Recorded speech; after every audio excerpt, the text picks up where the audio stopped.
A huge storm lies in the Southern Ocean just south of New Zealand, and it's there right through until the weekend. Hello, I'm Philip Duncan. Thank you for joining us. It's a windy day across New Zealand, and it's certainly warmer than average today and tonight again. We've got some pretty high temperatures for the overnight lows. In fact, some places didn't really get much below 20 degrees last night, and that's because of the subtropical portion that's coming down for northern New Zealand. But obviously, this is the large area of low pressure, Tasmania. They've got a very different forecast to New Zealand. They've got a colder southerly coming through for them.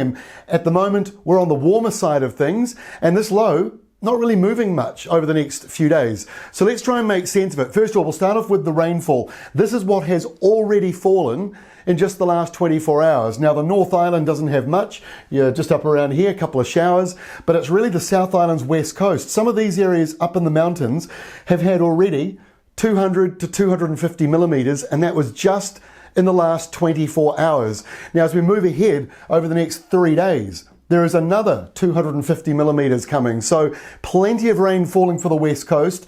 Eastern areas around the coastal sides, they don't have much. Again, that's at the very bottom part of the rainfall totals. Now, the yellow area, maybe 5 to 10 millimeters for northern New Zealand. So you really can see the further north you are, the lower the rainfall totals, the further south you are, the higher they are, and that's on the western side of New Zealand. So let's take a look at the setup for Wednesday. Wow, what a map. So there is the storm. It's consolidated into one center right down around 950 hectopascals. That is incredibly deep, but it's quite a distance away from New Zealand, and that is the reason why the North Island in particular is sort of on the outer edges of it. Most of the severe weather is around the west coast, the Southern Alps, and also Cook Strait. That's where most of the wind will be coming through. So with the centre a long way off from the top of the country and the top of the country closer to high pressure, that's why it's not looking too dramatic for Wednesday around the north, but it's certainly warm. On Thursday, no real changes to the north. There are a couple of showers here and there. Otherwise, it's a little breezy, but it's still warmer than average. In the South Island, you've got rain and or showers. It might just actually ease back a little bit on Thursday for a time after sort of relentlessly falling for the last few days. Mainly dry, if not completely dry, in the east and southland. The further west you are, the higher the risk of a shower. The further east you are, the drier it is. On Friday, that rain starts to move back in again on the west coast with heavier falls returning. And the low itself, while it's weakening up to 965 hectopascals, it is now starting to move closer. So therefore, it's weak, sort of one step forward, one step back. It is weakening, but it's moving in.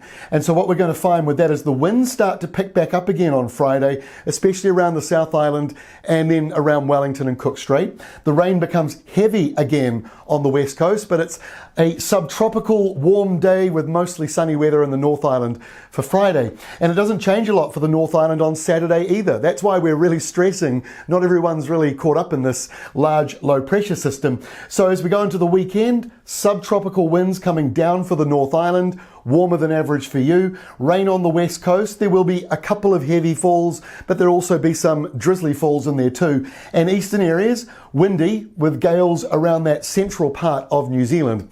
And our final map is for Sunday, and that shows pretty much this system finally falling apart. The air pressure really rapidly lifting up now, and the rain does move back in finally to the North Island. So as it moves in, moves closer to New Zealand, the North Island gets caught up in it again with a bit of wind and rain on Sunday, and the west coast has more of the same on Sunday, but later on it becomes colder and there'll be a bit more snow falling up in the mountains. As we go in towards next week, I think we'll start to see some more high pressure, but there's quite a lot going on over the next few days. We've got all the latest on our website, and you can also get the latest official tax-funded warnings from Met Service. We'll see you again on Wednesday with the latest.